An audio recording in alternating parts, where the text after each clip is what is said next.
નમસ્કાર વિદ્યાર્થી મિત્રો, મેથ્સ ટેકનો ચેનલમાં આપનું સ્વાગત છે। જ્ઞાન સાધના સ્કોલરશિપ પરીક્ષા માટેની આઈએમપી પ્રશ્નોની સિરીઝમાં આજે આપણે ધોરણ 8 વિષય સામાજિક વિજ્ઞાનનું પ્રકરણ નંબર 2 ભારતમાં બ્રિટિશ શાસન ઈસવીસન 1757 થી ઈસવીસન 1857 તેના ભાગ 1માં પરીક્ષામાં પૂછાઈ શકે તેવા મહત્વના 25 એમસીક્યુ પ્રશ્નોનું સોલ્યુશન કરીશું। વિદ્યાર્થી મિત્રો, જ્ઞાન સાધના સ્કોલરશિપ પરીક્ષા માટેના ધોરણ 8ના વિષય સામાજિક વિજ્ઞાનના તમામ પ્રકરણના આઈએમપી પ્રશ્નોનું સંપૂર્ણ સોલ્યુશન તમે વિડીયોની ડિસ્ક્રિપ્શન બોક્સમાં આપેલી લિંક પરથી મેળવી શકશો।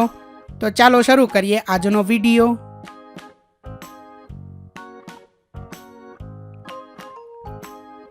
તો સૌથી પહેલા છે પ્રશ્ન નંબર 1। અંગ્રેજોએ પ્લાસીના યુદ્ધ પછી કોને બંગાળનો નવાબ બનાવ્યો? તો એમાં વિકલ્પ એ સિરાજ ઉદ્દૌલાને, બી શાહ આલમને, ત્યાર પછી વિકલ્પ સી મીર જાફરને અને વિકલ્પ ડી મીર કાસિમને। તો આ પ્રશ્નનો જવાબ થશે વિકલ્પ ડી મીર કાસિમને।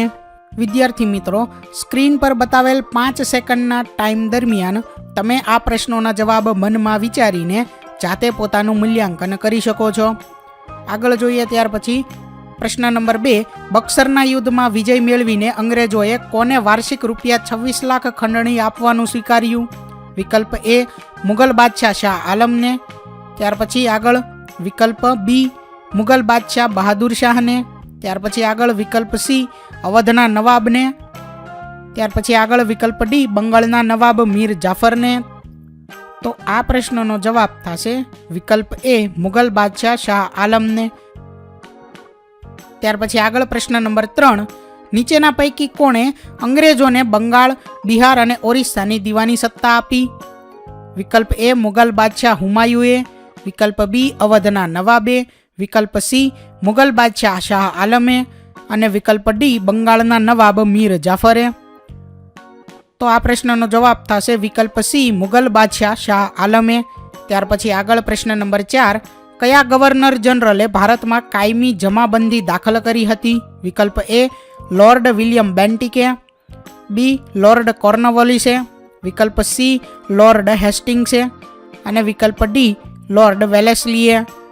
તો વિદ્યાર્થી મિત્રો, આ પ્રશ્નનો જવાબ થશે વિકલ્પ બી લોર્ડ કોર્નવોલિસે। ત્યાર પછી આગળ પ્રશ્ન નંબર 5। ભારતમાં કાયમી જમાબંધી ક્યારે દાખલ કરવામાં આવી હતી? વિકલ્પ એ ઈસવીસન 1793માં, વિકલ્પ બી ઈસવીસન 1739માં, વિકલ્પ સી ઈસવીસન 1784માં અને વિકલ્પ ડી ઈસવીસન 1782માં। તો વિદ્યાર્થી મિત્રો, આ પ્રશ્નનો જવાબ થશે વિકલ્પ એ ઈસવીસન 1793માં। ત્યાર પછી આગળ પ્રશ્ન નંબર 6 છે। કાયમી જમાબંધીમાં અંગ્રેજ સરકારના એજન્ટ તરીકે કોણે કામ કરવાનું હતું? એ ગણોતિયાએ, બી ખેડૂતે, વિકલ્પ સી ઇજારદારે અને વિકલ્પ ડી જમીનદારે। તો આ પ્રશ્નનો જવાબ થશે વિકલ્પ ડી જમીનદારે। ત્યાર પછી આગળ પ્રશ્ન નંબર 7। કાયમી જમાબંધીમાં જમીનદારે જમીન મહેસૂલના કેટલા ભાગ અંગ્રેજ સરકારને આપવાના હતા? તો એમાં ઓપ્શન એ 5, ત્યાર પછી આગળ ઓપ્શન બી 7, ઓપ્શન સી 8 અને ઓપ્શન ડી 9। તો આ પ્રશ્નનો જવાબ થશે વિકલ્પ ડી ઓપ્શન ડી 9। ત્યાર પછી આગળ પ્રશ્ન નંબર 8। કઈ મહેસૂલ પદ્ધતિને કારણે અન્ન ભંડાર તરીકે ઓળખાતું બંગાળ કંગાળ બન્યું? એ રૈયતવારી પદ્ધતિને કારણે, બી કાયમી જમાબંધીને કારણે, સી મહાલવારી પદ્ધતિને કારણે અને વિકલ્પ ડી હંગામી જમાબંધીને કારણે। તો આ પ્રશ્નનો જવાબ થશે વિકલ્પ બી કાયમી જમાબંધીને કારણે। ત્યાર પછી આગળ પ્રશ્ન નંબર 9।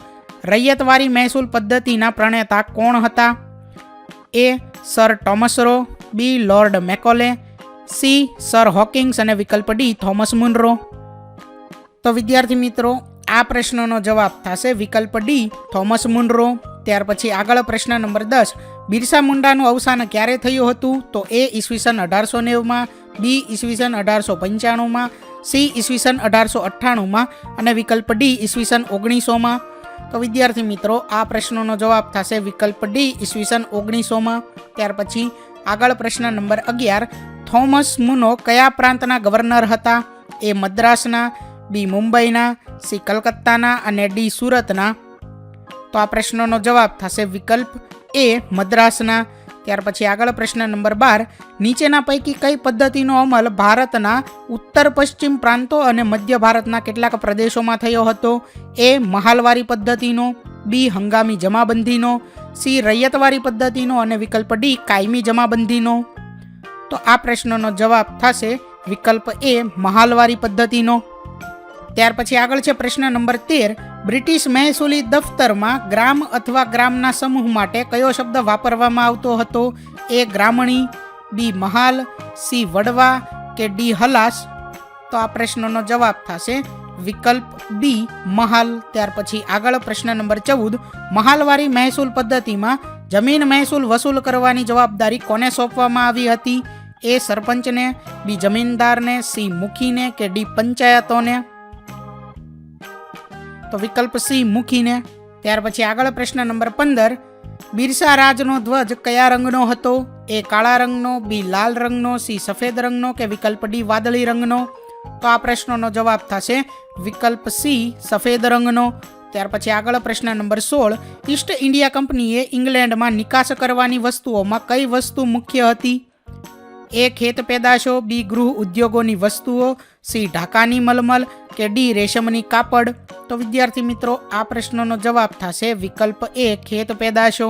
ત્યાર પછી આગળ પ્રશ્ન નંબર 17, કઈ મહેસૂલ પદ્ધતિમાં મહેસૂલના એકમોમાં સમગ્ર ગ્રામ કે ગ્રામની જમીનના સમૂહનો સમાવેશ થતો હતો? એ રૈયતવારીમાં, બી મહાલવારીમાં, સી હંગામી જમાબંધીમાં કે ડી કાયમી જમાબંધીમાં. તો આ પ્રશ્નનો જવાબ થશે વિકલ્પ બી મહાલવારીમાં.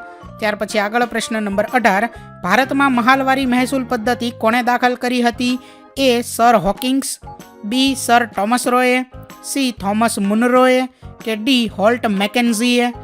તો વિદ્યાર્થી મિત્રો આ પ્રશ્નનો જવાબ થશે વિકલ્પ ડી હોલ્ટ મેકેન્ઝીએ. ત્યાર પછી આગળ પ્રશ્ન નંબર 19, હોલ્ટ મેકેન્ઝીએ મહાલવારી જમીન મહેસૂલ પદ્ધતિ ક્યારે અમલમાં મૂકી હતી? એ ઈસવીસન 1818માં, બી ઈસવીસન 1824માં, સી ઈસવીસન 1822માં કે વિકલ્પ ડી ઈસવીસન 1839માં. તો આ પ્રશ્નનો જવાબ થશે વિકલ્પ સી ઈસવીસન 1822માં. ત્યાર પછી આગળ પ્રશ્ન નંબર 20, ઈસ્ટ ઇન્ડિયા કંપનીએ ભારતમાં ખેતીનું એ વ્યાપારીકરણ કર્યું, બી રાષ્ટ્રીયકરણ કર્યું, સી ઉદારીકરણ કર્યું કે ડી વૈશ્વિકીકરણ કર્યું. તો આ પ્રશ્નનો જવાબ થશે વિકલ્પ એ વ્યાપારીકરણ કર્યું. ત્યાર પછી આગળ પ્રશ્ન નંબર 21, ઈસ્ટ ઇન્ડિયા કંપનીએ વ્યાપારીકરણ કરેલી ખેત પેદાશોમાં કઈ એક ખેત પેદાશનો સમાવેશ થતો નથી? એ ગળીનો, બી બાસમતી ચોખાનો, સી કાચા રેશમનો કે ડી કપાસનો. તો વિદ્યાર્થી મિત્રો આ પ્રશ્નનો જવાબ થશે વિકલ્પ બી બાસમતી ચોખાનો. ત્યાર પછી આગળ પ્રશ્ન નંબર 22, બંગાળમાં થતી કઈ પેદાશ ઇંગ્લેન્ડના હાથમાં આવી જાય તો તેના માટે ઇંગ્લેન્ડને સ્પેન અને ઇટાલી પર નિર્ભર ન રહેવું પડે? એ કપાસ, બી ગળી, સી અફીણ કે ડી કાચું રેશમ. તો આ પ્રશ્નનો જવાબ થશે વિકલ્પ ડી કાચું રેશમ. ત્યાર પછી આગળ પ્રશ્ન નંબર 23, ગળી કયા કામમાં વપરાય છે? એ માટી કામમાં, બી રંગ કામમાં, સી સફાઈ કામમાં કે ડી કડિયા કામમાં. તો આ પ્રશ્નનો જવાબ થશે વિકલ્પ બી રંગ કામમાં. ત્યાર પછી આગળ પ્રશ્ન નંબર 24, ગળીનો છોડ કયા પ્રદેશોમાં થાય છે? એ ઠંડા પ્રદેશોમાં, બી રણ પ્રદેશોમાં, સી ગરમ પ્રદેશોમાં કે ડી ડુંગરાળ પ્રદેશોમાં. તો વિદ્યાર્થી મિત્રો આ પ્રશ્નનો જવાબ થશે વિકલ્પ સી ગરમ પ્રદેશોમાં. ત્યાર પછી આગળ પ્રશ્ન નંબર 25, ભારતની ગળીનો ઉપયોગ શું રંગવામાં થતો હતો?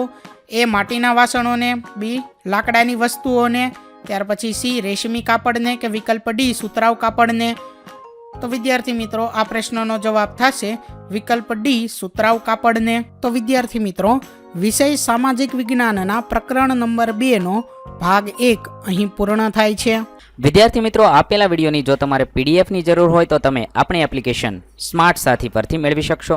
વિદ્યાર્થી મિત્રો, આપણી એપ્લિકેશન સ્માર્ટ સાથી પ્લે સ્ટોરમાં આવી ગઈ છે, જેની અંદર તમે બધા વિભાગ જોઈ શકો છો. તેની અંદર વિવિધ ધોરણ છે. ધોરણ ઉપર ક્લિક કરતાં વિવિધ વિષય ખુલશે. વિષય ઉપર ક્લિક કરતાં તેની અંદર આવતા પાઠ ખુલશે. તેની અંદરથી તમે પાઠ્યપુસ્તક પણ ડાઉનલોડ કરી શકો છો. તેની અંદર આપેલા પાઠમાં ક્લિક કરતાં તમે પાઠની પીડીએફ, સ્વાધ્યાયની પીડીએફ, સ્વાધ્યાયન પોથીની પીડીએફ, પાઠના વિવિધ વિડીયોઝ, સ્વાધ્યાયના વિડીયોઝ, સ્વાધ્યાયન પોથીના વિડીયોઝ બધું જોઈ શકો છો અને ડાઉનલોડ પણ માત્ર એક ક્લિકમાં કરી શકો છો. વિદ્યાર્થી મિત્રો, આપણી એપને સપોર્ટ કરજો, ડાઉનલોડ કરજો.